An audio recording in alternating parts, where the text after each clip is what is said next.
शांती निर्माण हो अशी परमेश्वराची प्रार्थना करतो. मी अर्धा तास तिथं बसून यशवंत सुरूनच मी ऐकत होतो. मला काय वाटत होतं तुम्हाला सांगू, आपण शाळेतच शिकायला आलो पाहिजे, गुरुजी मला शिकवलं पाहिजे. इतके चांगल्या भाषेत, सोप्या सुटसुटीत भाषेत, नाहीतर मी कंटाळा करणारा माणूस आहे कीर्तनासाठी, पण ह्यांचं संपूच नाही असं मला वाटत होतं. इतक्या चांगल्या भाषेत दररोजचे छोटे छोटे उदाहरणं देऊन, रोज आपल्या डोळ्यासमोर घडते अशा घटनेचं उदाहरण देऊन त्याने तुम्हाला आम्हाला समजून सांगितलं. मी मनापासून तुमचं या ठिकाणी अभिनंदन करतो. मला एक नवीन माहिती मिळाली. बाबासाहेब पाटील देखील बाळूमामाचे भक्त आहेत, हे तुम्ही मला या ठिकाणी सांगितलं. मला माहित नव्हतं. मला आता कळालं की बाबासाहेब नुसताच आमदार झाला नाही तर सहकार मंत्री कशामुळे झाला, तर हे बाळूमामाची त्यांनी सेवा केली.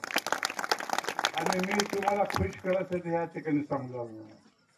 मी अनुभवी माणूस आहे. 80 वर्षाचं माझं वय आहे. 11 विधानसभा उदगीर सहित, उदगीरला 5 वेळेला लढवला. मी अनुभवानं सांगतो. उदगीरची जनता, अहमदपूरची जनता, चाकूरची जनता 50 वर्षापासून गोरगरीब जनता, सर्व जाती धर्माची जनता आमच्या पाठीशी राहिलेली आहे. ते उपकार आम्ही कधी विसरू शकत नाही. पण ह्या वेळेस जे तुम्ही जनतेने आशीर्वाद दिला बाबासाहेब पाटलांना, गोरगरीब जनतेने, कार्यकर्ते जे झटले नरोटे सारखे आहेत, त्या गावातले सगळे आहेत, तुकाळे आहेत, बरेच मंडळी आहेत, कार्यकर्ते झटले. शिवाजीराव देशमुख या ठिकाणी कार्यकर्त्याने जीवाचं रान केलं, गोरगरीब जनतेने आशीर्वाद दिला या ठिकाणी, म्हणून बाबासाहेब आमदार झालं का बोला. इथपर्यंत आपली ताकद, तुमचा आशीर्वाद, कार्यकर्त्याचे कष्ट, आमदार करेपर्यंत. पण आमदार झाल्यानंतर हसन मुश्रीफ तिकडले आमदार आहेत कोल्हापूरचे, जिथं महाराजांचं देवस्थान आहे. कोण आहेत? हसन मुश्रीफ तिथले आमदार आहेत आणि बाबासाहेब पाटील इथले आमदार आहेत. आमदार तुम्ही कार्यकर्त्यांनी केलात, पण त्यांना कॅबिनेट मिनिस्टर म्हणावं करावं म्हणून अजित दादाच्या आणि फडणवीसच्या बुद्धीत जी दिली, त्यांना कॅबिनेट मिनिस्टर करावं म्हणून, ती बाळूमामांना आणि महादेवांना दिली. आमदार आपण करणार, पण ते बुद्धी दिली पाहिजे ना तिकडे फडणवीसना आणि अजित दादांना. मंत्रित्व करायचं आपल्या हातात नाही का, मंत्र्यासाठी मतदान केलं, आमदारासाठी केलं, पण ते बुद्धी बाळूमामा आणि शिरूरचा महादेव त्यांनी दिले.